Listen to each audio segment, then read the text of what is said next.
Innal hamdalillah nahmaduhu wa nasta'inuhu wa nastaghfiruh wa na'udzu billahi min shururi anfusina wa sayyiati a'malina. Man yahdihillahu fala mudilla lahu wa man yudlil fala hadiya lahu. Asyhadu an la ilaha illallah wahdahu la syarika lahu wa asyhadu anna Muhammadan abduhu wa rasuluh. Ya ayyuhalladzina amanu taqullaha haqqa tuqatih wa la tamutunna illa wa antum muslimun. Ya ayyuhan nasu taqu rabbakumul ladzi khalaqakum min nafsin wahidah wa khalaqa minha zawjaha wa batha minhuma rijalan katsiran wa nisaa'a wattaqullaha alladzi tasaaluna bihi wal arham innallaha kana 'alaykum raqiba.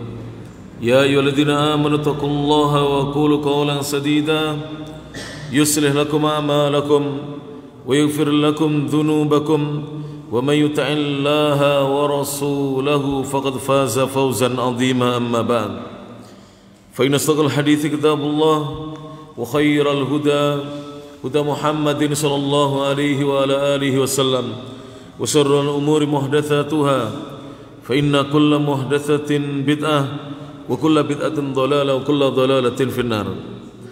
Jamaah kajian Masjid Al-Munawwarah Kota Nganjuk rahimani Allah wa iyyakum.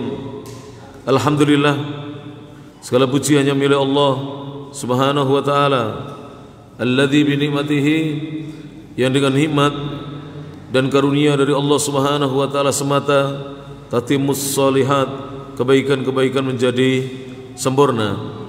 Kita lanjutkan kembali kajian kitab Sabilur Rasyadi, Jalan Petunjuk, Mukhtasarul Adabil Mufrad, yang merupakan kitab ringkasan dari kitab Al-Adab Al-Mufrad, yang kitab ini kitab matannya disusun oleh Al-Imam Al-Bukhari rahimahullahu ta'ala. Kita lanjutkan kembali poin atau bab yang ke-13, Ats-Tsalitsa Asyara, bab yang ke-13, berjudul Babu Kathratid Dhahiki, bab banyak tertawa. Tumitul qalba, itu bisa mematikan hati. Disebutkan dalam hadis Nabi sallallahu alaihi wasallam, Al-Haditsu Al-Khamis wa Sab'un, hadis yang ke-75.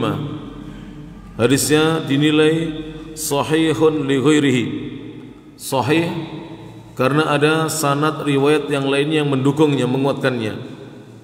Dinyatakan sahih li ghairihi oleh Syekh Muhammad Nasiruddin Al-Albani rahimahullahu taala.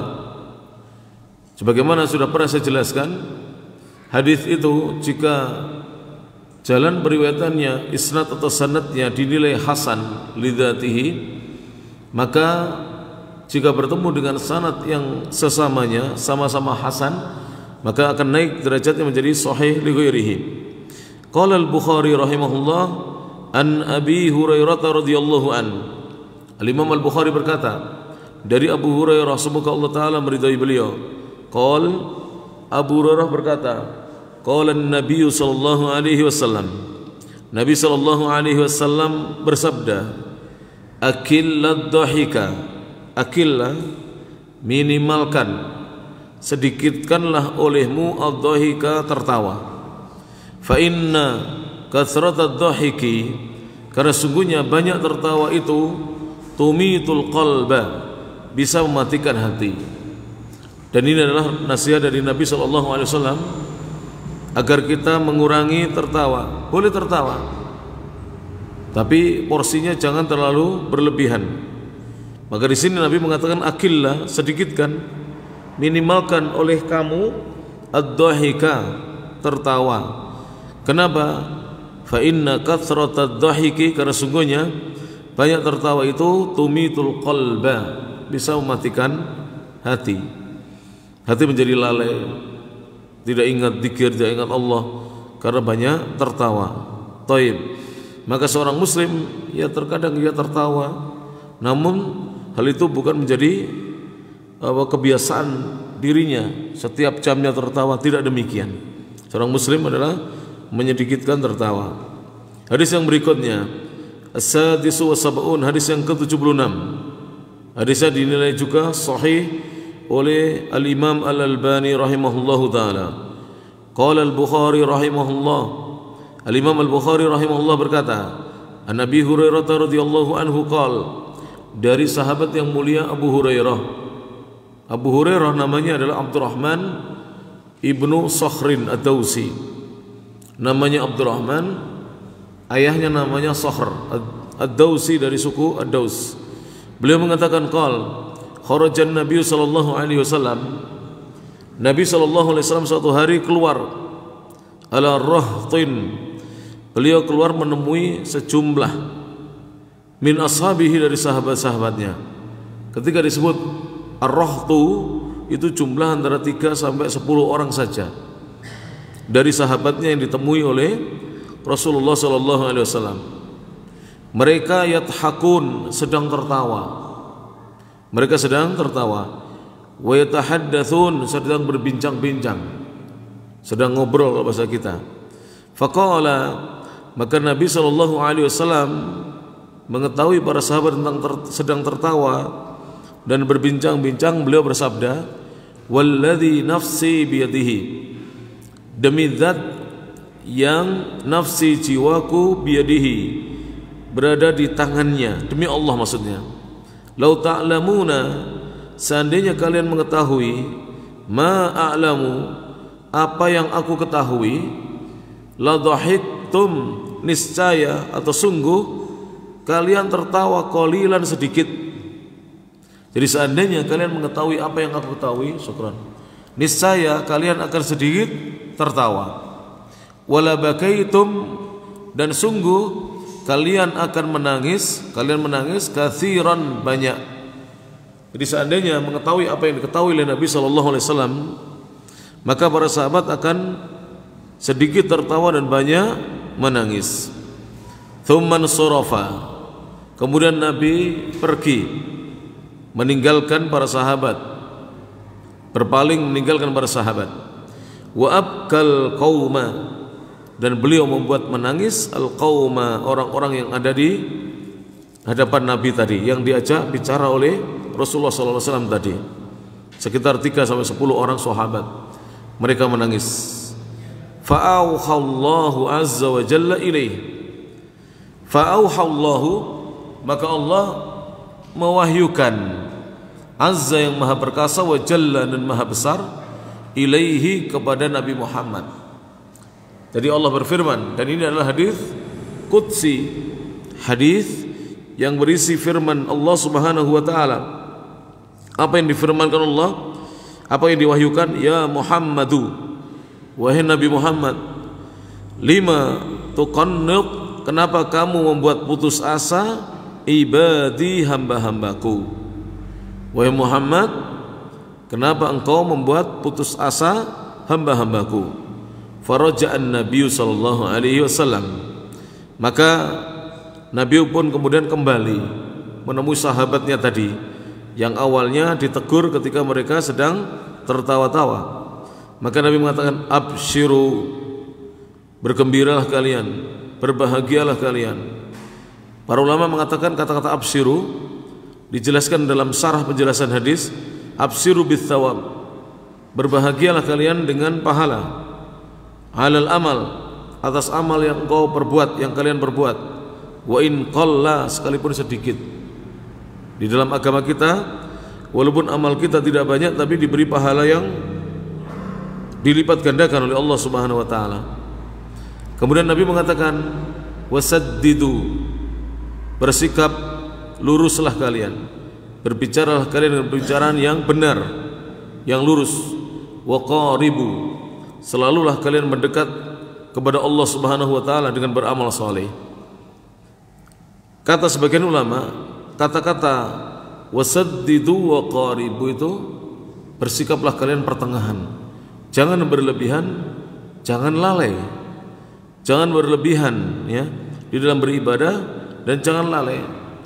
Jangan pula kalian itu berlebihan di dalam tertawa, dan jangan tidak pernah tertawa. Itu yang disebutkan oleh para ulama kita.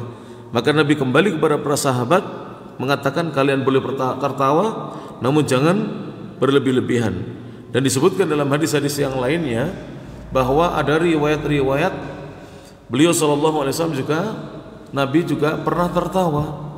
Bahkan disebutkan di dalam banyak hadis, di antara sifat Nabi yang mungkin di zaman ini jarang dilakukan oleh orang, Nabi itu setiap ketemu dengan manusia tersenyum. Dan beliau dikatakan adalah manusia yang banyak tersenyum sallallahu alaihi wasallam. Kalau tertawa beliau sedikit, tapi kalau tersenyum beliau banyak. Setiap berjumpa dengan manusia wajahnya berseri-seri dan ramah tersenyum. Itulah Nabi kita Muhammad sallallahu alaihi wasallam. Bahkan ya, yang ini mungkin jarang juga diamalkan, jarang diperbuat oleh sebagian dari kita, yaitu menyapa. Itu adalah kebiasaan Nabi sallallahu alaihi wasallam, menyapa orang. Itu kebiasaannya Nabi sallallahu alaihi wasallam. Bahkan anak-anak pun kalau panjenengan baca hadis-hadis Nabi, Nabi seringkali menyapa anak-anak yang sedang bermain-main dan mendahului mereka dengan salam. Jadi Nabi itu tidak seperti kita jaim, jaga image, tidak. Beliau mengucapkan salam kepada anak-anak yang ditemuinya di jalan di mana, dan beliau yang mendahului mereka dengan ucapan salam sallallahu alaihi wasallam. Bahkan Rasulullah sallallahu alaihi wasallam itu disebutkan suatu hari para sahabat menangkap orang kafir, bahkan dia adalah kepala sukunya kaum kafir, namanya Thumamah ibnu Uthal radhiyallahu anhu, dan hadisnya sahih. Kemudian para sahabat mengikatnya di tiang masjid. Setiap Nabi SAW masuk masjid dilewatinya Thumamah ibnu Uthal, dilewatinya. Kemudian ketika sampai di depan Thumamah, apa yang dikatakan Nabi? Madza bika ya Thumamah, bagaimana kabarmu hari ini wahai Thumamah? Madza bika itu maknanya adalah kaifa haluka, bagaimana kabarmu wahai Thumamah? Orang kafir ini ditanya kabarnya. Begitulah Rasulullah sallallahu alaihi wasallam. Sampai kemudian Thumamah mengatakan sesuatu kepada Nabi, ya, wahai Muhammad, aku adalah seorang yang apabila aku dibebaskan, aku akan berterima kasih kepada yang membebaskan. Maka kemudian Rasulullah mengatakan, atliqu Thumamah, bebaskanlah oleh kalian Thumamah, lepaskan ikatannya. Maka Thumamah kemudian pergi mengarah ke perkebunan kurma, pohon-pohon kurma. Tidak berapa lama beliau kembali ke masjid. Thumamah ini yang kemudian masuk Islam radhiyallahu anhu kembali ke masjid, ternyata tadi pergi mencari tempat mandi, beliau mandi. Selepas mandi datang ke masjid mengucapkan syahadat di depan Nabi sallallahu alaihi wasallam. Itulah akhlaknya Rasulullah yang sekarang ini ya kita mulai jarang menemui orang yang tersenyum, murah senyum, kemudian sering menyapa orang. Dan itulah akhlaknya Rasulullah sallallahu alaihi wasallam. Taib.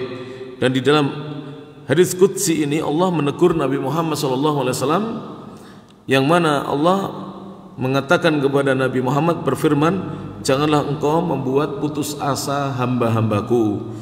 Maka dikatakan oleh Nabi, absyiru, bergembiralah kalian, wasaddidu wa qaribu, bersikaplah kalian pertengahan.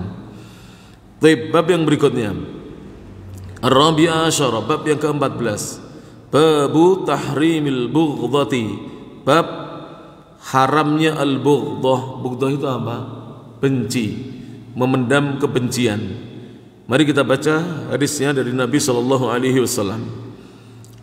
Hadis yang berikutnya, al-haditsu as-sabi'u wa sab'un, hadis yang ke-77. Hadisnya hasanun li ghairihi, dinilai oleh Syekh Al-Albani rahimahullah taala sebagai hadis yang hasan li ghairihi. An Abi Hurairah radhiyallahu anhu, dari Abu Hurairah, qala al-Bukhari, Imam Bukhari berkata, an Abi Hurairah radhiyallahu anhu, anin Nabi sallallahu alaihi wasallam, dari Nabi sallallahu alaihi wasallam, qol, Nabi bersabda, walladzi nafsi biyadihi, kata Nabi, demi zat yang jiwaku berada di tangannya. Hadis ini adalah hadis yang berisi tentang pengkhabaran akan sifat Allah Subhanahu wa taala, yaitu sifat dzatiyah. Allah itu memiliki tangan, tapi tangan Allah itu sesuai dengan keagungan dan kebesarannya, dan tidak sama dengan tangannya makhluk siapapun juga. Dan ini merupakan aqidatu ahli sunnati wal jamaah, di mana ahli sunnah wal jamaah mereka menetapkan sifat-sifat bagi Allah sesuai dengan keagungan dan kebesarannya, sebagaimana datang sifat-sifat itu dalam Al-Quran dan As-Sunnah. Dan mereka tidak mentakwil-takwilkan, mereka tidak mentaktil atau menolaknya, mereka tidak mentakyif atau menggambarkan atau membagaimanakannya. Mereka juga tidak mentafwid, tidak menyerahkan maknanya kepada Allah, karena tidak mungkin Allah berfirman dan Rasul bersabda sallallahu alaihi wasallam dengan sabda yang tanpa makna. Allah berfirman tidak mungkin dengan firman yang tanpa makna, pasti ada maknanya. Hanya saja banyak di antara ahlul bid'ah mereka itu menolak sifat-sifat bagi Allah Subhanahu wa taala, seperti kelompok Al-Jahmiyah. Mereka bukan hanya menolak sifat tapi juga menolak nama. Makanya para ulama mengatakan Al-Jahmiyah itu yanfuna asma Allah wa sifati. Kelompok Jahmiyah menafikan, meniadakan dan menolak nama-nama dan sifat-sifat bagi Allah Subhanahu wa taala. Maka tidak heran Al-Jahmiyah ini yang menyebarluaskan faham sesat yang mengatakan innallaha fi kulli makan. Sesungguhnya Allah itu ada di mana-mana. Ini adalah pendapatnya Jahmiyah yang oleh Al-Imam Abu Hanifah rahimahullah. Al-Imam Abu Hanifah sama namanya An-Nu'man Ibnu Thabit rahimahullah taala, lahir tahun 80 Hijriah, wafat tahun 150 Hijriah, dikatakan telah keluar dari Islam karena dia menentang ayat-ayat Al-Quran. Apalagi Al-Imam Syafi'i rahimahullah taala mengatakan ayat Al-Quran yang menunjukkan tentang kemahatinggian Allah ada sekitar 1000 atau 2000 ayat yang menunjukkan kemahatinggian siapa? Allah Subhanahu wa taala, yang menunjukkan tentang sifatul ulu, sifat maha tingginya Allah Subhanahu wa taala. Dan Allah bukan maha di mana-mana, Allah itu maha tinggi. Sabbihisma rabbikal a'la, bertasbihlah kamu, sucikan olehmu nama Rabbmu yang maha al-a'la, yang maha tinggi, bukan maha di mana-mana. Maka perkataan innallaha fi kulli makan ini adalah perkataan yang sesat, keluar dari jalannya Rasulullah sallallahu alaihi wasallam, karena menentang banyak ayat dan banyak hadis, nas-nas dari Al-Quran dan Sunnah. Dan Allah itu memiliki sifatul yad, dan ini adalah sifat dzatiyah. Sifat dzatiyah itu apa? As-sifatul lati la tanfakku anillah, sifat yang tidak pernah berpisah dari Allah Subhanahu wa taala, terkait dengan zatnya Allah Subhanahu wa taala.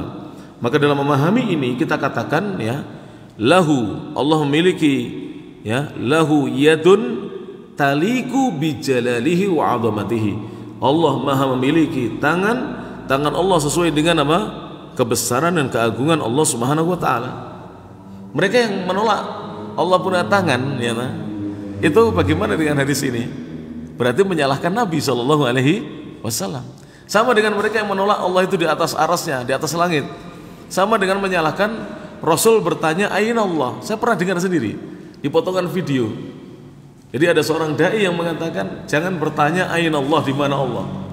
Katanya pertanyaan ini tidak ada tidak boleh dalam akidah bertanya di mana Allah. Kalau begitu Imam Muslim salah meriwayatkan hadis dari Muawiyah bin Al-Hakam As-Sulami radhiyallahu anhu. Ketika itu Nabi didatangi sahabat Muawiyah Ibnu Al-Hakam As-Sulami, bukan Muawiyah bin Abi Sufyan, bukan, radhiyallahu anhu. Dia datang kepada Nabi, ya Rasulullah, aku memiliki budak wanita yang aku tugasi untuk mengembalakan kambing-kambingku di sekitar bukit Jabal Uhud dan Al-Jawaniyah, sekitar bukit Uhud dan Jawaniyah. Tiba-tiba aku mendatanginya, ada serigala yang mengambil seekor kambingku. Aku pun marah sebagai manusia biasa. Aku tempeleng budakku itu. Aku menyesal setelah itu. Aku menganggap itu adalah perkara yang besar.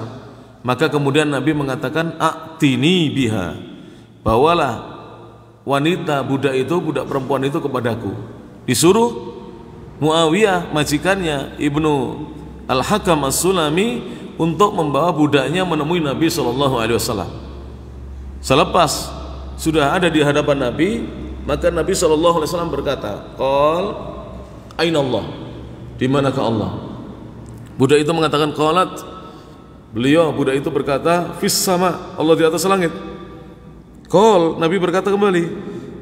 Beliau bertanya kembali, "Man ana?" Siapa aku? Qalat, budak itu menjawab, anta Rasulullah, engkau adalah utusan Allah.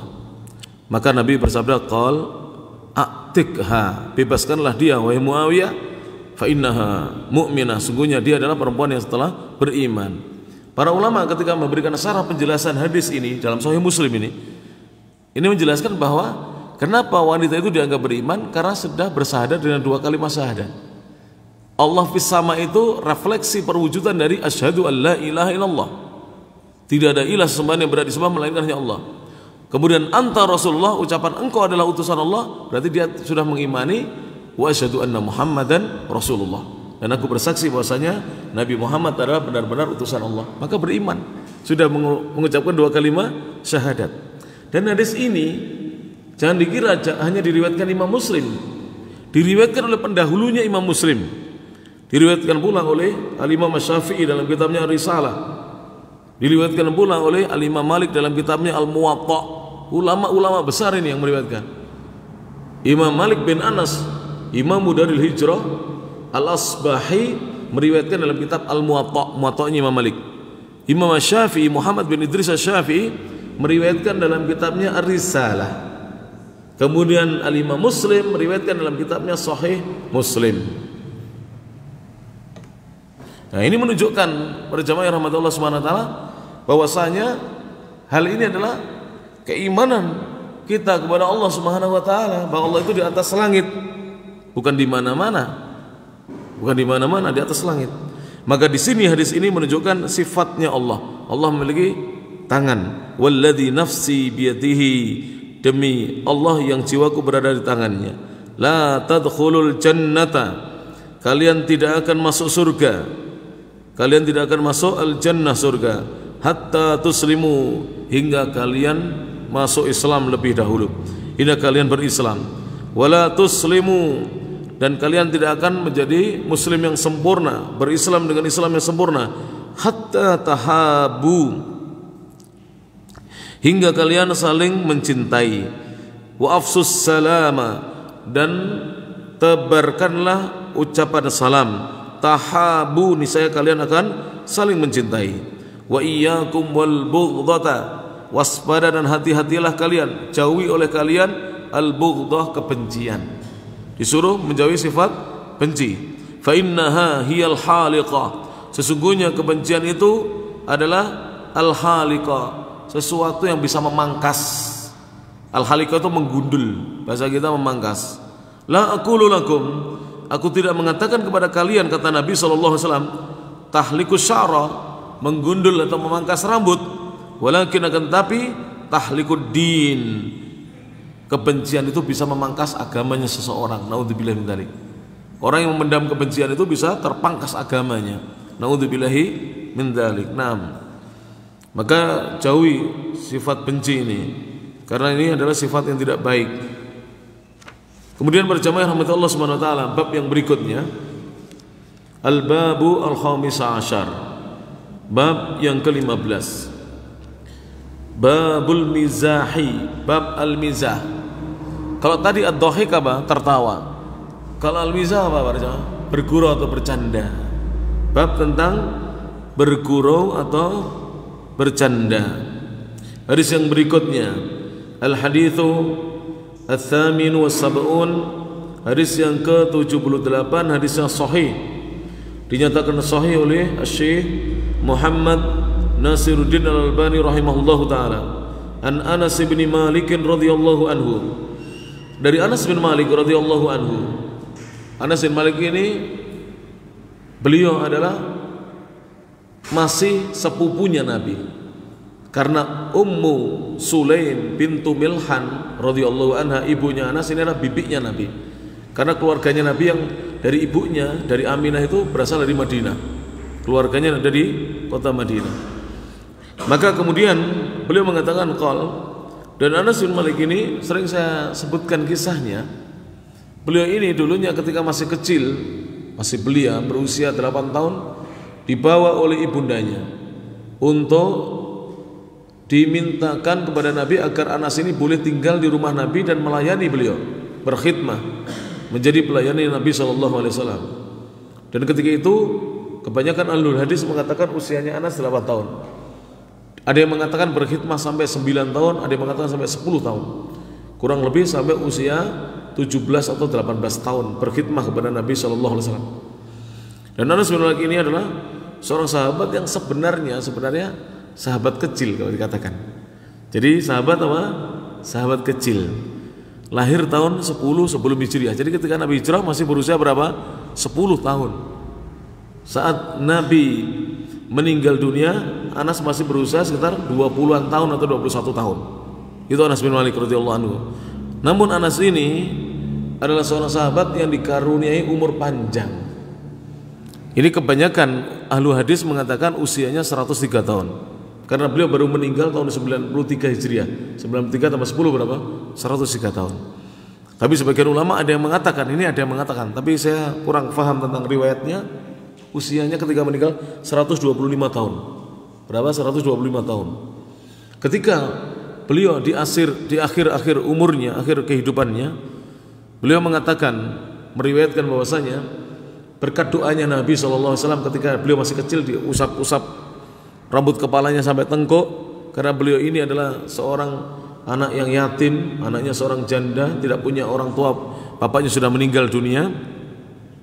Ketika diusap-usap itu, Nabi mendoakan Anas, dan hadisnya ada yang diriwayatkan oleh Imam Bukhari, ada yang diriwayatkan oleh Imam Muslim, yang mana beliau mengatakan, Allahumma akthir ma lahu wa waladahu wa barik lahu fima ataitah. Ya Allah, perbanyaklah hartanya Anas dan anaknya Anas, dan karuniakan keberkahan atas apa saja yang kau berikan kepada Anas. Maka Anas ini setelah didoakan itu, ketika Rasulullah meninggal dunia, beliau itu menjadi salah satu saudagar kaya di Madinah.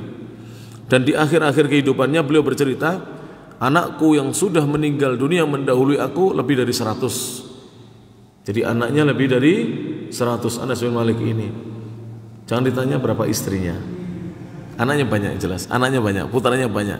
Beliau radhiyallahu anhu, dan beliau termasuk perawi hadis yang banyak meriwayatkan hadis dari Nabi SAW.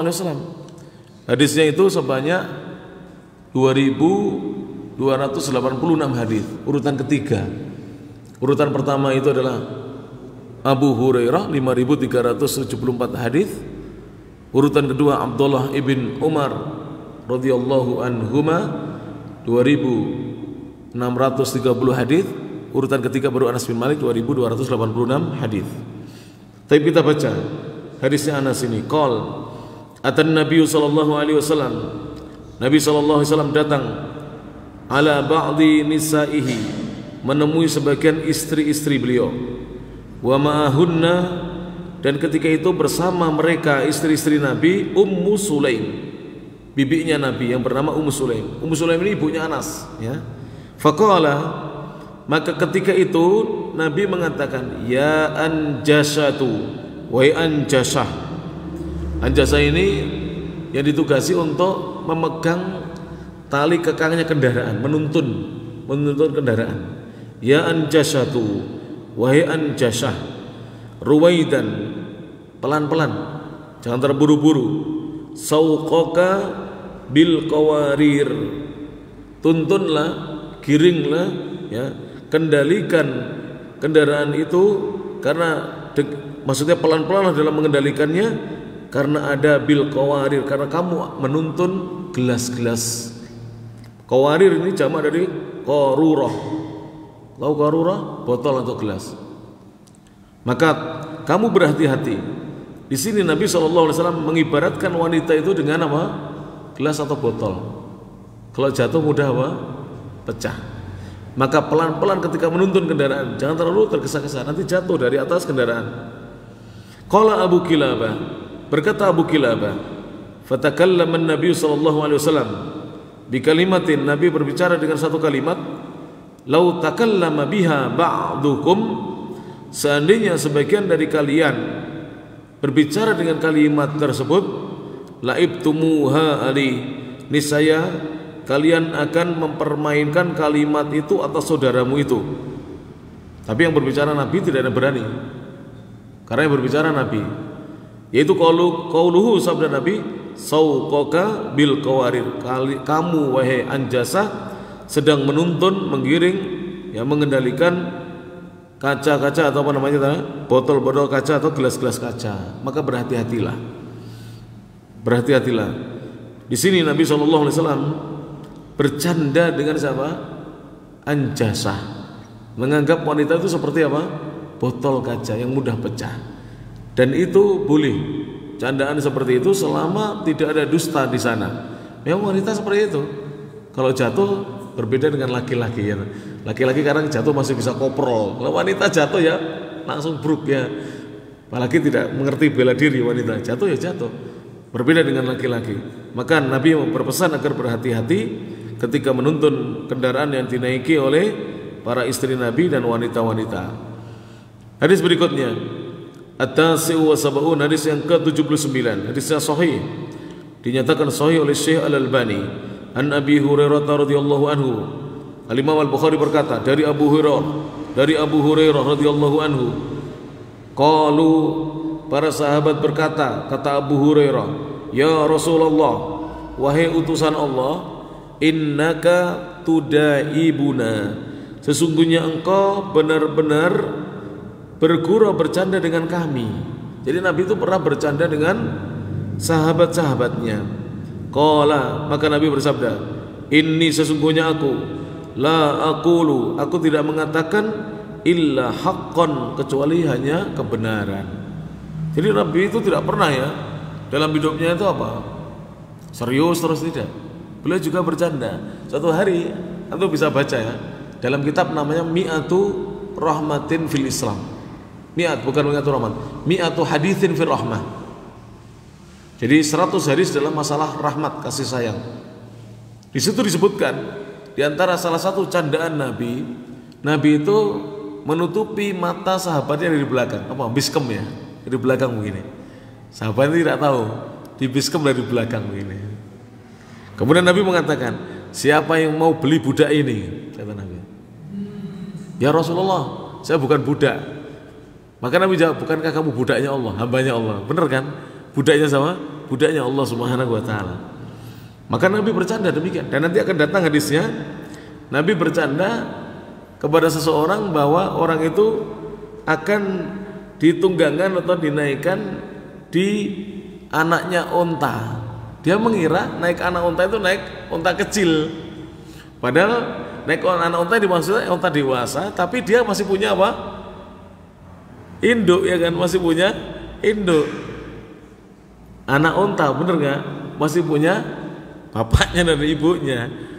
Jadi Nabi tidak berdusta. Memang kenyataan kita pun walaupun usia sudah 40-50, kadang-kadang masih punya orang tua. Kita juga anak masih anak.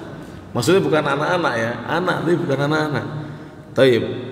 Maka Nabi mengatakan, sesungguhnya aku tidak berkata-kata kecuali adalah kebenaran. Silakan bercanda, tapi jangan bercanda itu isinya dusta, tidak boleh.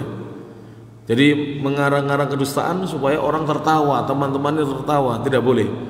Kalau bercandanya adalah kebenaran boleh. Sebagaimana Nabi SAW juga pernah mencandai sahabat-sahabatnya. Hadis yang berikutnya, Ats-Tsamanun, hadis yang ke-80, hadis yang sahih. Disebutkan di sini qala Al-Bukhari rahimahullah, Al-Imam Al-Bukhari berkata, An Bakar ibni Abdullah, dari Bakar bin Abdullah, qol, beliau berkata, kana ashabun Nabi sallallahu alaihi wasallam, dahulu sahabat-sahabat Nabi sallallahu alaihi wasallam radhiyallahu anhum, semoga Allah meridhai mereka, dulunya biasa yatabadahuna bil bittikhi, saling lempar-melempar dengan al-bittikh. Al-bittikh itu apa? Dengan semangka. Jadi di Arab itu dari dulu sampai sekarang semangka. Kalau antum di Arab ya, kami di Arab setiap Jumat itu belanja semangka. Karena makanan buah paling favorit di sana di antaranya semangka. Karena kondisi cuacanya cocok kalau makan semangka itu, masya Allah. Semangka, kemudian yang sering saya beli di sana jeruk, itu bagus untuk kesehatan di tanah Arab sana. Pisang, kemudian kadang-kadang kalau pas ada pepaya, tapi jarang sekali pepaya. Kalau ada pepaya. Kemudian kalau pas musim mangga, ada mangga banyak di sana. Jadi jangan dikira, tapi didatangkan. jadi didatangkan. Nah. Suatu hari saya pergi suatu kota, sudah ditanam mangga, tapi saya belum tahu mangga apa itu. Jadi sudah ada tanaman mangga. Bahkan di sebagian provinsi di Saudi Arabia sudah mencoba menanam padi, sudah mencoba, tapi nggak tahu berhasil apa tidak. Ya sudah saya tahu menanam jagung, dan jagungnya tinggi-tinggi dan panjang-panjang, sekian-sekian jagungnya buahnya panjang sekian dan tinggi-tinggi. Jagung sini kalah tinggi, sudah ditanam di sana para jemaah, sudah dicoba. Bahkan pemerintah Saudi di provinsi yang saya tinggal selama 6 tahun kurang lebih, saya tinggal di provinsi itu, saya pindah-pindah dulu. Jadi di provinsi itu pertaniannya maju karena pemerintah provinsi tersebut membangun saluran-saluran air. Kalau di sana samakan sungai, jadi sungai buatan, dibuat sungai buatan. Di ini apa namanya, pakai bis itu, bis ya, semen yang apa, cor-coran itu. Jadi sungainya jadi semen cor-coran. Dialirkan ke seluruh provinsi karena di sana banyak perkebunan kurma dan juga sayuran khas Arab ya, bukan sayuran di sini. Taib. Jadi semangka itu banyak di sana. Dan semangkanya tidak kecil, semangka yang besar, yang lonjong itu, besar-besar segini. Kadang-kadang sekian ini semangkanya, besar. Jadi seperti kayak guling gitu, besar sekali. Jadi kalau membawa begini, tidak bisa begini, jatuh begini bawahnya, besar-besar segini. Dan murah. Ketika hari Jumat itu dijual. Jadi paling kecil mungkin segini paling kecil, semangkanya. Jadi seperti guling gitu, panjang-panjang besar-besar. Itu semangka ala Saudi Arabia, khas tanaman sana, besar-besar dan manis, masya Allah, manis luar biasa karena tidak ada hujan di sana. Jadi semangkanya manis, masya Allah, dan merah manis. Nah, bukan disuntik dengan apa, pewarna merah, betul-betul merah ini, masya Allah. Setiap Jumat kami pulang Jumatan itu penjual semangka itu di depan apa? Di depan masjid itu banyak, di sekitar halaman masjid. Taib. Ini sudah berapa hadis para jemaah? 1, 2, 3, 4, 5 hadis. Kita gimana? Adzan dulu atau mana? Adzan dulu, silakan adzan dulu. Setelah adzan dilanjutkan.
Alhamdulillah wahdahu wassalatu wassalamu ala man la nabiyya ba'dahu wa ala alihi wa sahbihi wa wala. Di hadis yang ke-80 masih kita lanjutkan hadisnya. Jadi mereka saling melempar dengan melemparkan semangka-semangka. Fa idza kanatil haqaiqu, hakikatnya sebenarnya mereka itu kanu dulunya humur rijal. Mereka juga laki-laki biasa. Jadi para sahabat itu adalah manusia-manusia seperti kita yang juga butuh dalam keseharian itu hiburan. Jadi hiburannya semangka-semangka yang tidak jadi biasanya, yang kecil-kecil atau busuk itu dibuat apa? Lempar-lemparan oleh para sahabat. Mungkin masa kecil antum pernah begitu ya. Kami dulu di Pare itu kalau ada orang panen padi itu kan dipangkas tinggal sekian, kemudian dikasih air sebelum dibajak lagi. Itu kita tarik kemudian untuk lempar-lemparan. Biasa kita dulu. Demikian juga para sahabat Nabi SAW. Menunjukkan para sahabat juga seperti Nabi pernah bercanda. Tapi candaan mereka adalah candaan yang tidak dilarang dalam agama. Hadis yang berikutnya, Al-Hadi wa Thamanun, yang ke-81. Hadisnya sahih. An Anas bin Malik radhiyallahu anhu. Dari Anas bin Malik radhiyallahu anhu qala, jaa rajulun ila Nabi sallallahu alaihi wasallam. Datang seseorang menemui Nabi sallallahu alaihi wasallam. Yastahmiluhu. Orang itu meminta tunggangan kepada Nabi agar diberi tunggangan. Ya, ini kalau kita zaman sekarang numpang naik kendaraan. Dulu seperti itu. Faqala, maka Nabi bersabda, ana hamiluka, aku akan membawamu ala waladi, untuk mengendarai menunggang anaknya naqatin, unta betina. Qol, dia berkata, ya Rasulullah, wa itu sunallah, wa ma asna'u bi waladi naqa, apa yang aku bisa perbuat dengan hanya menunggangi anaknya unta betina? Anak unta itu kan kecil ya Rasulullah. Faqala Rasulullah sallallahu alaihi wasallam, maka Rasulullah bersabda, wa hal talidal ibila ilan nuk, bukankah yang melahirkan onta itu adalah induknya? Artinya setiap yang dilahirkan pasti punya induk. Nah, masih punya, walaupun dia sudah dewasa, walaupun sudah besar. Sebagaimana kita, alhamdulillah saya masih punya ibu, panjenengan juga ada ibu, ada bapak. Ini menunjukkan bahwa ya, Rasulullah tidak berdusta dalam candaannya. Hanya beliau ingin mencandai. Jadi supaya kaget, aku naikkan kamu di atas anak unta. Anak unta masih kecil, tidak bisa ditunggangi. Anak unta itu di sana tidak bisa ditunggangi, karena dia loncat-loncat, jadi pasti jatuh lah menunggangi anak unta. Sama dengan pedet itu, kan nggak bisa diam pedet itu, lo lari-lari, loncat-loncat seperti itu. Anak unta juga begitu, sama. Jadi tidak bisa dikendalikan ya. Sama dengan anak-anak kita, kan kadang-kadang lari-lari, loncat-loncat. Namanya anak-anak, mau anaknya manusia, anaknya unta, anaknya sapi sama. Kalau anak kok diem saja, ini sakit biasanya. Jadi anak kalau diem saja itu sakit. Maka sering saya sampaikan, jangan kasar-kasar dengan anak. Kadang-kadang bapak-bapak itu kasar, anaknya rame dipukul. Jangan kasar-kasar, dicubit, dikasih tahu, nak jangan rame, begitu saja. Yang lembut. Memang dunianya anak itu dunia apa? Dunia main. Kalau dunia anteng, dunia panjenengan. Anteng-anteng ini dunia apa? Antum panjenengan. Dunia anak dunia apa? Main. Tapi anak harus diarahkan, tidak boleh dibiarkan. Namun jangan kasar-kasar ya dengan anak-anak kita. Saya lebih suka anak-anak itu kadang-kadang sholat masih gaduh daripada mereka tidak sholat. Mendingan mereka masih pergi ke masjid, nanti dikasih tahu. Makanya imam-imam kalau ada anak-anak dikasih tahu, jangan diam. Setelah sawusufakum, ayo adik-adik sholatnya yang baik. Saya mesti gitu. Nanti dia baik. Kalau tidak diberitahu, sudah. Itu mesti dorong-dorongan, ketawa-ketawa, entah mengganggu temannya. Diberitahu pada jemaah. Masih lebih baik mereka sholat walaupun dengan bergurau daripada mereka tidak sholat di masjid. Ini adalah mereka adalah generasi yang akan melanjutkan perjuangan estafet dari kita kalau kita sudah meninggal dunia. Hadis yang terakhir dalam bab ini, Ats-Tsani wa Tsamanun, hadis yang ke-82. Hadisnya sahih. An Anas bin Malik radhiyallahu anhu qala, dari Anas bin Malik radhiyallahu anhu beliau berkata, kana Nabi sallallahu alaihi wasallam, dahulu Nabi sallallahu alaihi wasallam la yukhalituna, betul-betul beliau akrab dengan kami, bergaul akrab dengan kami. Hatta yaqula li akhin li saghirin, hingga beliau bersabda, berkata kepada saudara diriku yang masih kecil, jadi adikku, kata Anas, sampai Nabi mengatakan kepada adikku, ya Aba Umair, wahai Abu Umair. Abu Umair ini adiknya Anas bin Malik. Saya sendiri lupa namanya, tapi dipanggil oleh Rasulullah, wahai bapaknya Umair, padahal masih kecil. Boleh? Boleh. Jadi dipanggil seperti itu, wahai Abu Umair, ma fa'alan Nughair, apa yang diperbuat oleh burung kecilmu itu, burung pipitmu itu. Karena Abu Umair ketika itu dia punya burung pipit, burung kecil. Burung pipitnya ini mati, tidak bergerak sudah. Nabi melihatnya, anak kecil kan tidak tahu kalau itu burungnya mati. Kenapa ini tidak bergerak? Maka Nabi mencandai adiknya Anas ini, ya Aba Umair, wahai bapaknya Umair, ma fa'alan Nughair, apa yang diperbuat oleh Nughair, sedang apa dia? Padahal mati. Dan ini adalah akhlaknya Nabi SAW. Yang jelas kalau kita melihat akhlaknya Nabi luar biasa. Suatu hari Nabi itu didatangi oleh anak perempuan kecil, belum balik. Lantas anak ini langsung memegang tangannya Nabi. Begitu dipegang, Nabi diajak jalan-jalan, keliling-keliling gitu. Masya Allah. Saya biasa begitu kadang-kadang dengan anaknya ikhwan-ikhwan itu. Pengajian itu saya keluar dari masjid itu, langsung saya diterocos dengan pertanyaan. Ustadz begini. Ustadz dari mana ya tadi? Itu siapa Ustadz? Jadi ada anak itu aktif mau bertanya itu. Maka kita harus proaktif juga kepada anak-anak demikian, jangan dibiarkan. Ini akhlaknya Nabi SAW. Digandeng anak gadis perempuan, diajak keliling-keliling, beliau diam saja. Diajak jalan-jalan oleh anak tersebut, gak tahu anaknya sahabat siapa. Rasulullah demikian akhlaknya. Jadi beliau ini kalau dengan anak itu berjamaah itu tidak membuat anak takut. Akhlaknya Nabi SAW.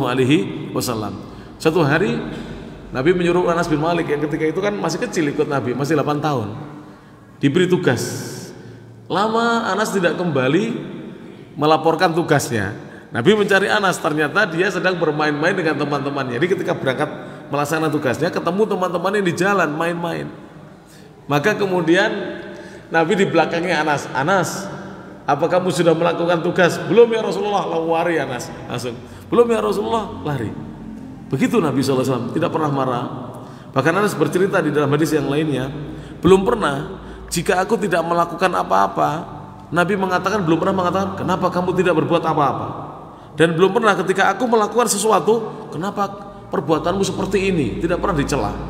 Jadi tidak berbuat tidak dicela, berbuat juga tidak dicela. Kita kadang-kadang anak kita sudah melakukan sesuatu, nyapu ora resik lah, dicela, ya kan? Bocah gak tahu ngewangi wong tua, dicela juga. Nabi tidak pernah. Itulah akhlaknya Rasulullah SAW. Makanya ini ada kitab yang bagus sebenarnya ya. Kitab yang bagus sekali. 100 hadis tentang rahmat, itu bagus sekali kitab ini. Bagaimana Islam mengajarkan kepada kita sikap kasih sayang. Dan apabila kita mengamalkan hal tersebut, banyak orang yang tertarik dengan Islam. Mohon maaf ya, saya tidak menyinggung siapa-siapa. Selama ini bagaimana kita dengan tetangga kita, akhlak kita? Sudahkah kita senyum dengan mereka, menyapa mereka? Ustadz itu ahlul bid'ah. Rasulullah ini kafir yang disapa, bukan ahlul bid'ah lagi ini. Kafir ini. Pemimpinnya orang kafir, ditangkap oleh para sahabat, diikat di masjid. Tinggal diadili saja. Tsumamah bin Utsal itu pemimpinnya orang kafir, bukan hanya ahlul bid'ah ini, pemimpinnya orang kafir. Disapa oleh Nabi SAW. Akhirnya masuk Islam. Begitu akhlaknya Rasulullah SAW. Jadi kadang-kadang kita tidak bisa menempatkan diri. Mohon maaf. Kita, antum kalau misalnya diundang acara-acara yang bid'ah, bisa nggak seperti guru-guru kita mengatakan, mohon maaf, saya tidak bisa mendatangi acara seperti ini. Nggak berani. Kita hanya mengatakan itu bid'ah begitu saja. Tapi bukan di hadapan dia, ya kan? Jadi mengatakan di luar. Tapi ketika diundang tidak berani mengatakan, saya tidak bisa mendatangi acara seperti ini, mohon maaf. Besok-besok kalau bisa saya nggak usah diundang lagi. Bisa mengatakan begitu? Guru-guru kita mengatakan begitu. Guru-guru kita mengatakan demikian. Saya tidak bisa menghadiri acara seperti ini. Besok-besok lagi tidak usah diundang. Tapi yang lucu, saya diceritakan oleh guru-guru kita, itu berkatnya datang. Walaupun orangnya tidak datang, berkatnya datang. Kenapa? Ternyata ahli ilmu itu diharapkan doanya. Saya sering Pak, pagi-pagi itu saya ketemu dengan tetangga-tetangga yang petani itu. Pak Yusron, kulo wingi anak kulo boten enten e. Niki napa namine mangke dalu wonten acara. Wonten acara. Ya kita katakan nyuwun ngapunten kula mboten saged dugi. Pun insyaallah kula dongakne. Ternyata apa? Dia datang bawa makanannya itu. Itu saya mengamalkan, ini diamalkan oleh guru-guru saya dari Ma'at Ali Al-Irsyad Surabaya. Seperti itu ketika di Surabaya itu daerahnya seperti itu. Dikatakan seperti itu. Saya niru mereka. Alhamdulillah malamnya itu dia datang bawa berkatnya. Ini berkatnya kata dia itu. Dalam bahasa Jawa tapi. Terus dia mengatakan nyuwun tulung panjenengan dongakne anak kula. Jadi tetap berharap doa dari kita. Walaupun kita tidak datang, mereka tidak marah. Yang penting akhlak kita baik. Itulah berjamaah yang perlu sekarang ini kita perhatikan ya. Kita belum mendakwai mereka sudah mencaci maki mereka, kadang-kadang menghina mereka, merendahkan mereka. Tidak boleh. Ya, tidak boleh, itu bukan akhlak. Tapi harus berani menjelaskan kepada mereka. Ustadz Abdul Hamid, saya ceritakan ke apa? Hafizahullah Ta'ala. Saya 7 tahun belajar dengan beliau. Dari 2001 sampai 2007. 2008 saya pergi ke Saudi. Ustadz Abdul Hamid ini suatu hari diundang. Ya ini saya cerita ya. Yang mengundang itu bukan orang lain, bapak dan ibunya sendiri. Karena bapaknya itu ketua yasinan bapaknya. Ya. Nah ini ya, nyata ini. Beliau cerita ke saya, diundang. Akhirnya beliau ngisi pengajian gitu. Setelah dikir-dikir beliau baru muncul ngisi. Disampaikan hadis-hadis tentang Yasin itu begini. Sudah disampaikan. Dalam pertemuan yang akan datang, pas giliran di rumah bapaknya lagi, tidak diundang lagi.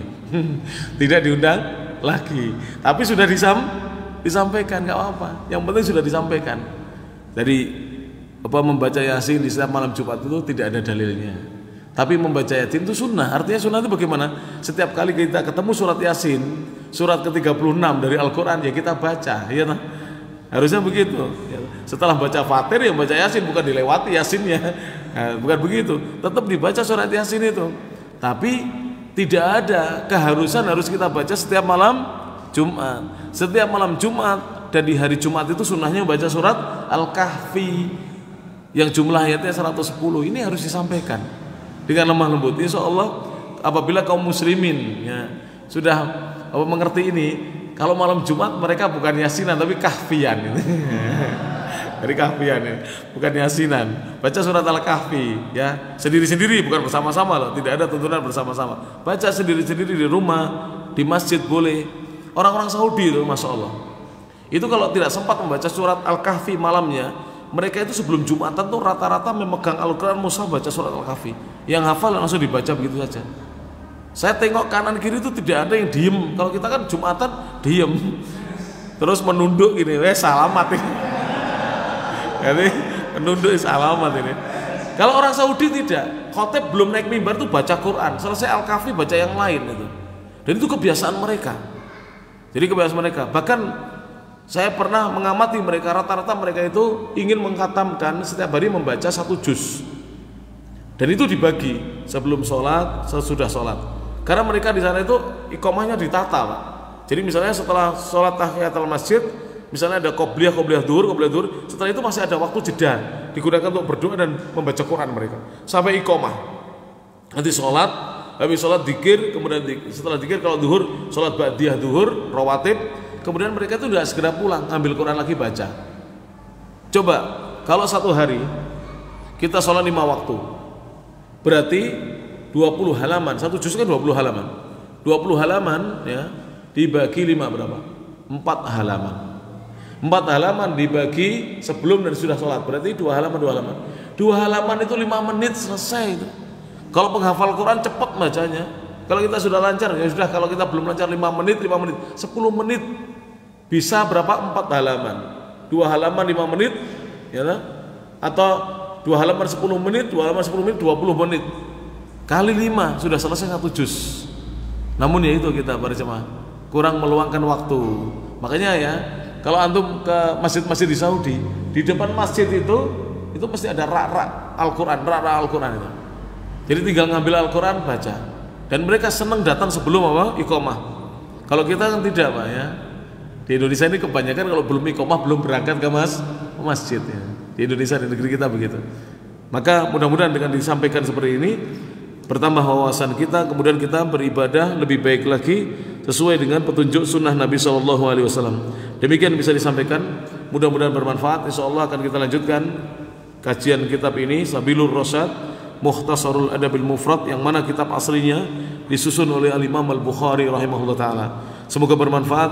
Saya berterima kasih kepada Takmir Masjid Al-Munawwarah Kota Nganjuk dan seluruh hadirin dan hadirat, kaum muslimin dan muslimat, ikhwan dan akhwat yang telah berkenan hadir di kajian ini. Mudah-mudahan Allah mencurahkan kepada kita hidayahnya dan taufiknya, dan juga Allah subhanahu wa ta'ala mengkaruniakan kepada kita ilmu yang bermanfaat, yang kita harapkan dari ilmu itu kita bisa mengamalkannya, yang nantinya pahala dari amalan kita itu bisa memperberat timbangan amal kebajikan kita di sisi Allah subhanahu wa ta'ala. Syukran katsiran, subhanakallahumma bihamdik, asyhadu an la ilaha illa anta, astaghfiruka wa atubu ilaik, wa akhiru da'wana anil hamdulillahi rabbil alamin. Tsumma assalamu alaikum warahmatullahi wabarakatuh. Silakan. Tadi berkatnya dimakan enggak, Ustaz? Apa? Berkatnya tadi dimakan. Betul, bagus. Berdasarkan fatwanya Syekh bin Baz, berkat itu boleh dimakan asal tidak dibawa ke kuburan atau punden. Kalau sudah dijadikan sesajen tidak boleh. Itu fatwanya Syekh Abdul Aziz bin Baz. Saya selama ini saya makan. Adapun ustadz yang mengatakan berkatnya dikasihkan ayam saja, itu kurang piknik dalam fatwa. Harus banyak membaca fatwa. Jadi termasuk kalau ada ayam hidup dibuang di sungai, ambil itu. Kambing di larung di apa gunung itu, apa di mana, di lereng gunung itu, ambil, kata Syekh bin Baz. Termasuk uang. Tapi sesajen yang sudah masuk ke situ tidak boleh. Sesajen seperti makanan, daging, apa saja yang sudah masak di situ. Tapi ayam masih hidup, kambing yang masih hidup, uang itu diambil, kata Syekh bin Baz, dimanfaatkan. Hanya saja sering disampaikan oleh guru-guru kami, mengambilnya jangan pas ada acara itu. Nanti dikatakan katanya Wahabi tidak mau acaranya tapi mau berkatnya, kan gitu. Jangan begitu. Jadi kita harus punya taktik dan strategi juga. Jadi seperti itu. Jadi uangnya silahkan diambil, ayam hidupnya silahkan diambil. Di Pare itu sering ayam hidup itu taruh di situ. Tapi kalau ayam sudah mati ditaruh di situ, sudah digoreng atau apa, ingkung, tidak boleh. Itu sudah untuk sesembahan. Ya. Tapi kalau berkat yang hanya ditaruh di rumah, mereka baca doa bareng-bareng, silahkan dimakan. Ini fatwanya Syekh Abdul Aziz bin Baz rahimahullahu ta'ala. Baik, jelas ya insyaallah. Ya. Ya, silakan.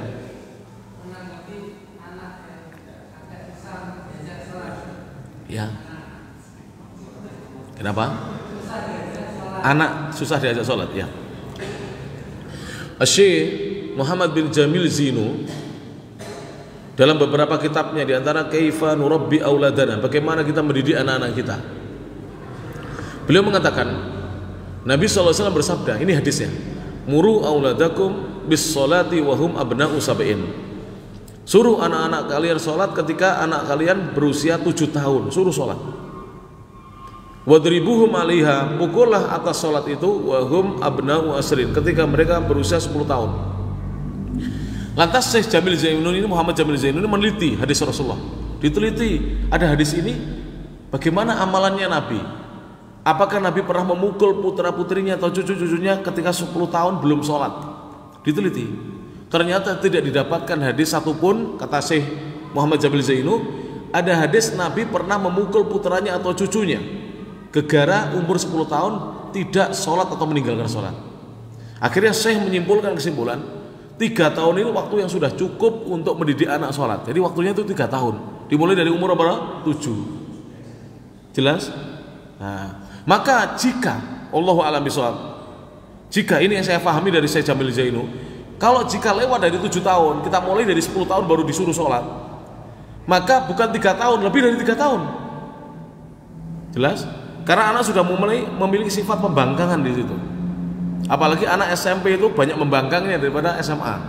Maka antum harus tahu ini kejiwaan anak. Antum pelajari kitab namanya At-Tarbiyah Al-Islamiyah, sudah saya kaji di Kediri.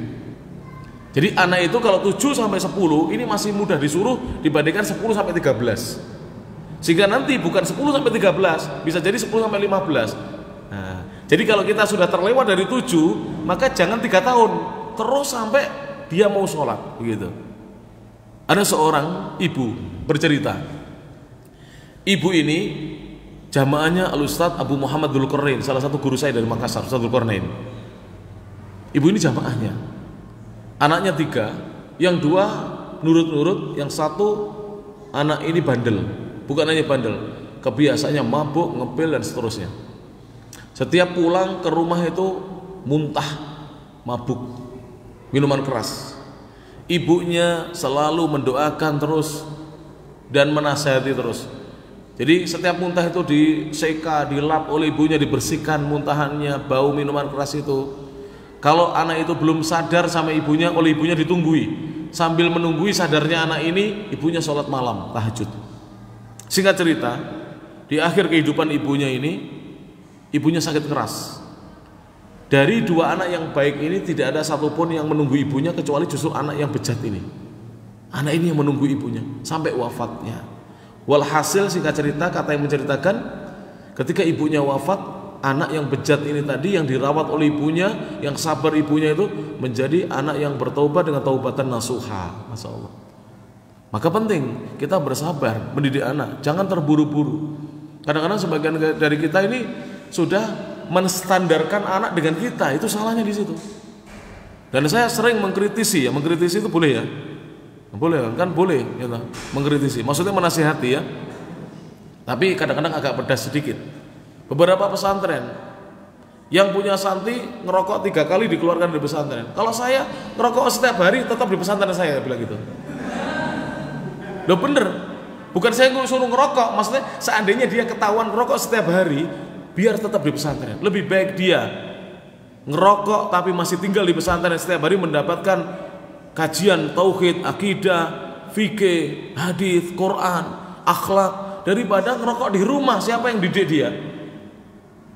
Maka ini nasihat saya kepada pengurus pesantren, jangan mudah mengeluarkan anak. Apalagi anak-anak yang dikeluarkan itu saya cek, mereka itu tidak ingin keluar dari pesantren, tapi mereka tidak bisa meninggalkan kebiasaan ini sebelum mondok. Dia sudah begini. Saya punya santri ikhwan SMP, sejak kelas 4 SD sudah begini. Kira-kira dari 4 SD, kelas 4, 5, 6, 3 tahun ini untuk merubah dalam 1 bulan tidak mudah untuk meninggalkan kebiasaannya. Walhamdulillah ya.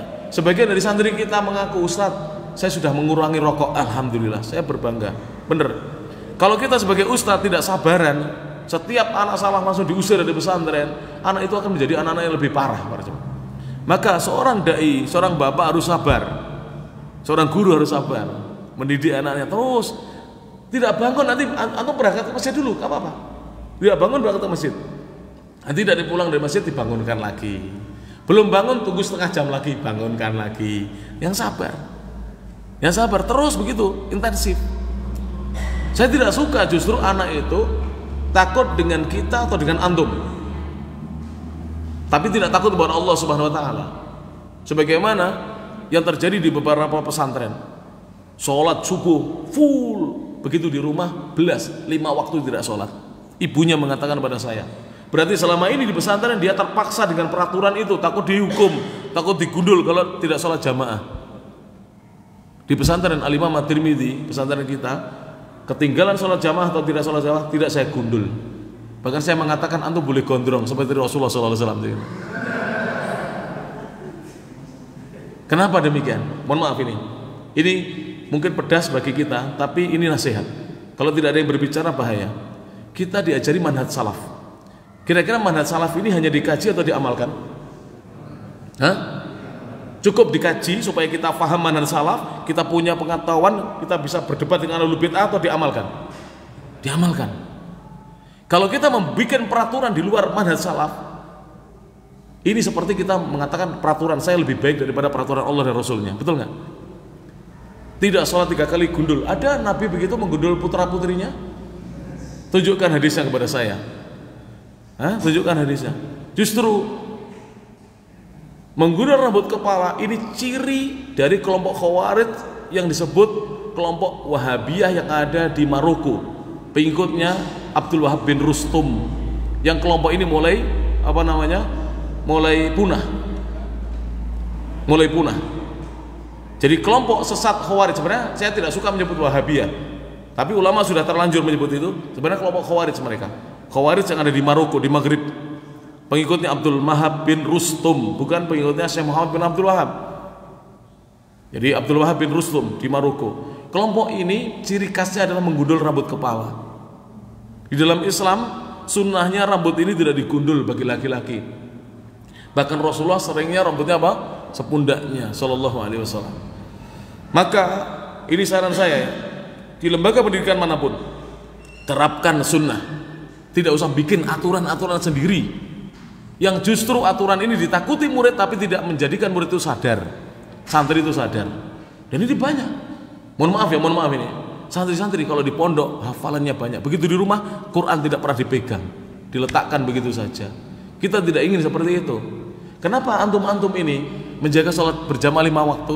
Karena sama ustadz tidak pernah digundul, ya enggak? Coba kalau saya gundul, enggak sholat nanti malam, iya kan? Memendam kebencian kepada gurunya. Dan sekarang ini yang harus kita lakukan kepada anak-anak kita. Mohon maaf ya, ini saya tadi berbicara kepada orang umum loh, bukan khusus, umum. Kalau kita sebagai guru, kita sebagai dai, kita sebagai orang tua, maka harus bersabar. Tunjukkan keteladanan. Anak itu akan meniru. Tadi ibu tadi sabar, anaknya mabuk setiap hari, sabar. Dicucinya bekas mabuknya, muntahan mabuknya, sabar, didoakan, bertobat kepada Allah Subhanahu wa taala. Justru anaknya yang tadinya dianggap baik, tidak ada yang mau merawat ibunya di akhir hayatnya. Lihat ini. Ini doa ibu bisa merubah segalanya. Antum jangan putus asa di rahmat Allah Subhanahu wa taala. Begitulah anak-anak kita. Itu calon generasi yang akan datang. Jelas ini para jamaah? Ini keprihatinan yang pertama. Yang kedua sebagai penutup, kalau tidak ada pertanyaan lagi ini ya. Yang kedua sebagai penutup adalah bapaknya ngaji sunnah, ibunya ngaji sunnah, anaknya tidak mau belajar sunnah. Ada apa gejala ini? Ternyata bapak ibunya terlalu keras dalam mendidik anak-anaknya. Jadi tidak bisa menampilkan sunnah itu sebagai ajaran yang indah gitu. Bahkan sunnah dianggap momok yang menakutkan gitu. Jangan dianggap momok yang menakutkan. Makanya ya, mohon maaf ini ya, kalau antum pergi ke Saudi Arabia, anak-anak perempuan kecil itu kalau belum balik tidak pakai jilbab di sana. Keluar rumah itu rambutnya kelihatan. Anak kita keluar rumah tidak pakai jilbab, marah kita. Padahal dia belum wajib pakai apa? Jilbab. Anak kita boleh dipakein jilbab, tapi kalau dia lepas biarkan. Dia memang belum berkewajiban memakai apa? Jilbab.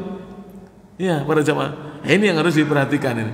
Jadi pendidikan kita ini terlalu keras, tidak sesuai dengan manhaj salaf, berlebihan, yang hasilnya justru hanya membuat anak takut dengan peraturan, tidak takut kepada Allah Subhanahu wa taala, tidak memiliki rasa muraqabah, diawasi oleh Allah Subhanahu wa taala. Makanya hasilnya lihat, pengajian di masjid kadang-kadang lebih baik daripada pendidikan di pesantren. Kenapa antum lebih baik daripada anak-anak?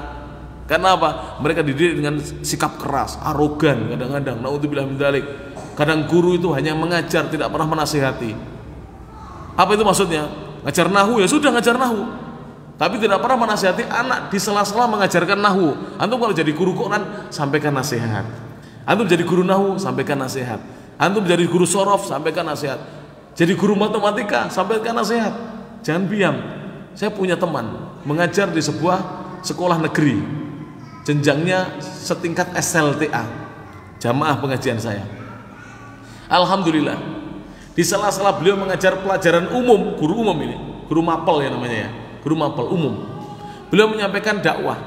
Dulu murid-muridnya itu boleh dikatakan 90% tidak pakai jilbab yang perempuan. Sekarang 90% sudah berjilbab. Di sela-sela dakwah ngajar diselipkan apa? Dakwah. Seperti itu malah berhasil. Nah, maka bapak-bapak dan ibu-ibu yang sabar, didik anak-anak terus begitu. Anak misalnya antum nanti sholat ini ada yang rame, nanti dikasih tahu, nak yang rame tadi kamu. Orai koncoku, ya wis sampean jo rame ya sok ya. Begitu. Sampaikan begini. Mau masuk masjid ikut pengajian.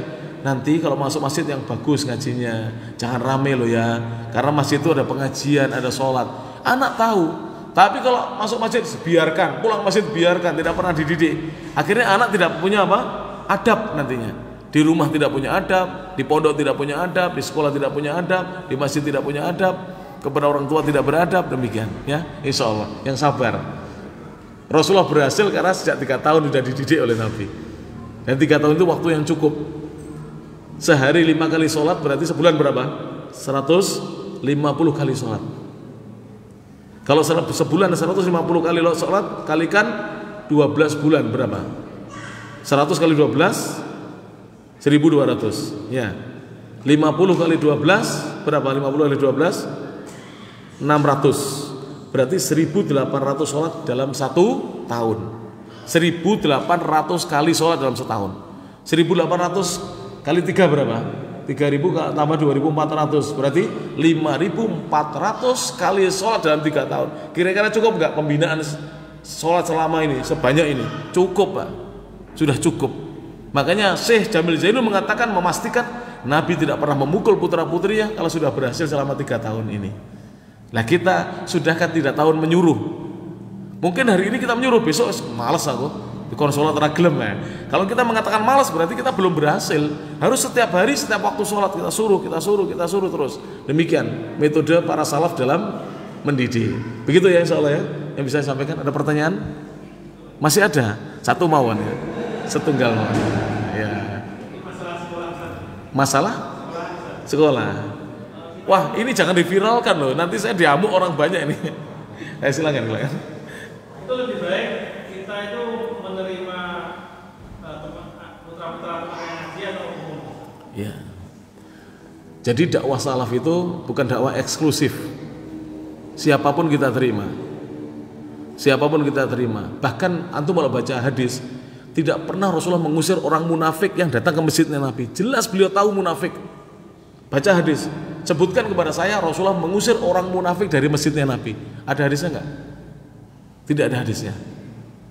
Menunjukkan bahwa itulah dakwahnya Nabi. Beliau tahu itu munafik. Apalagi kita tidak tahu anaknya orang awam ini, tetangga kita ini jadi baik atau tidak. Kalau kita belum tahu gitu. Ya harus lebih kita didik. Ini hujah saya. Jadi saya punya hujah yang kuat.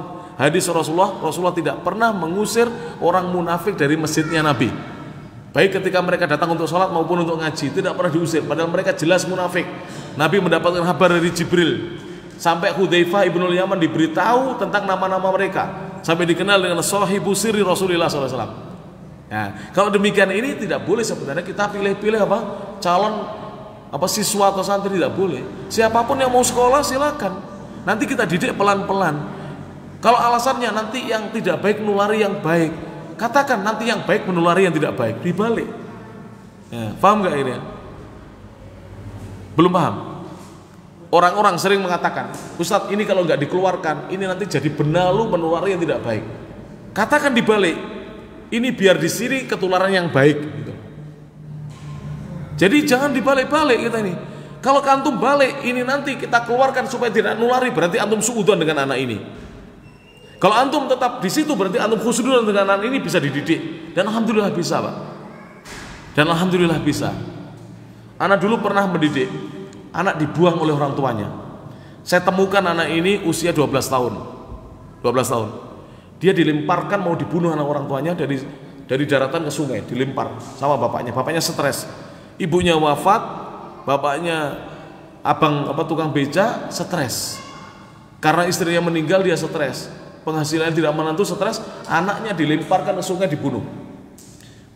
Qadarullah wa masya'afal, dia masih hidup. Kemudian dia lari menjauh dari bapaknya karena mau dibunuh bapaknya. Dia lari ke masjidnya kakek saya. Singkat cerita begitu. Akhirnya saya temukan, saya bawa pulang.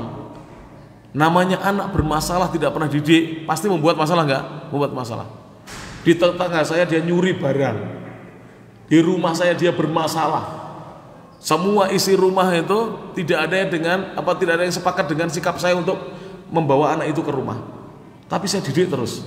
Setiap saya ngisi pengajian, ayo melok ngaji. Ikut ngaji, dia ikut ngaji. Subhanallah Pak, berubah. Dia ini seperti lulut dengan saya. Tuh lulut apa lulut itu? Lulut apa? Jinak dengan saya. Kemana saya sholat dia ikut, kemana saya ngaji ikut. Dan ternyata dia punya bakat terpendam apa? Nulis kaligrafi itu bagus sekali. Bakat yang terpendam dia. Saya sekolahkan di MI Muhammadiyah, usianya 12. Sebenarnya dia harusnya sudah kelas 6, tapi dia diterima di kelas 2 SD. Karena dia tidak pernah sekolah. Akhirnya umur 12 tahun itu kelas 2 SD kalau tidak salah. Sekolah. Pakai seragam MI, celana hijau, atasnya apa putih. Sekolah setiap hari sekolah. Masya Allah. Akhirnya menjadi anak yang baik. Itu coba kalau kita tidak terima, ini anak ini rusak, ini anaknya kita buang, dia semakin rusak para jemaah. Maka kita ini adalah tugas kita memperbaiki kaum muslimin, bukan memusuhi kaum muslimin, bukan menjauhi kaum muslimin. Kita perbaiki mereka dengan akidah yang sudah kita ketahui, ilmu yang sudah kita ketahui, kita berupaya memperbaiki anak-anak kaum muslimin generasi yang akan datang. Dan alhamdulillah ya, anak-anak yang bermasalah itu sebenarnya tinggal memoles satu. Apa polesannya? Dekati dia, dengarkan keluh kesah dia, jadilah teman bagi dia. Jadi ustadz itu jangan menjaga image. Akhirnya ustadz itu seperti apa? Orang yang harus dihormati terus, enggak. Dekati dia, ajak ngomong dia, masya Allah. Insya Allah anak-anak itu akan berubah pada jamaah rahmati Allah Subhanahu Wa Taala. Ketika saya mondok di pesantren As-Sunnah di Makassar, muridnya Ustadz Dzulkarnain itu banyak yang bertato itu. Kalau pas wudhu baru ketahuan tatonya ini. Pas wudhu begini loh, ini tato. Kalau dibuka bajunya, dia pakai baju singlet begini, tatonya terlihat banyak. Ustadz Dzulkarnain tidak pernah menyinggung mereka, tetap belajar. Alhamdulillah mereka berubah. Yang dulunya menjadi preman menjadi orang baik. Ya, mungkin orang lihat ini salafi atau tatoan, tapi kan dia berubah. Mending mana? Mantan preman atau mantan salafi? Mana yang lebih mending?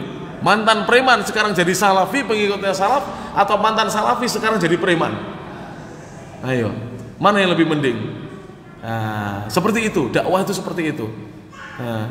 Dan di Saudi Arabia, saya itu mendapatkan banyak pelajaran dari syekh-syekh.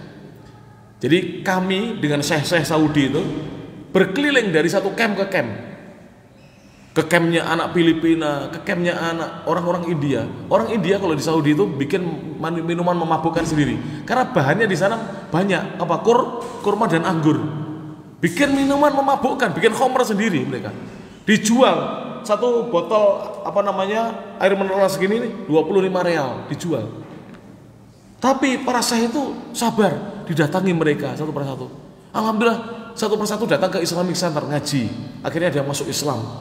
Orang Filipina itu seperti orang Indonesia preman. Tato bauannya kita datangi. Alhamdulillah mau datang ke pengajian kita, kemudian masuk Islam. Dan banyak yang akhirnya ada yang menjadi marbot masjid dengan tatonya yang banyak, anak-anak Filipina, masya Allah masuk Islam. Kita harapkan nanti dia pulang ke Filipina menjadi juru dakwah. Begitu harapan kita. Merubah akhlaknya manusia, itu tugas kita. Makanya Rasulullah mengatakan innama bu'itsu liutammima makarimal akhlak. Sungguhnya aku diutus untuk memperbaiki, menyempurnakan akhlak-akhlak yang mulia. Demikian yang bisa disampaikan, mudah-mudahan bermanfaat. Akhirul kalam, subhanakallahumma bihamdik, asyhadu an la ilaha illa anta, astaghfiruka wa atubu ilaik. Assalamualaikum warahmatullahi wabarakatuh.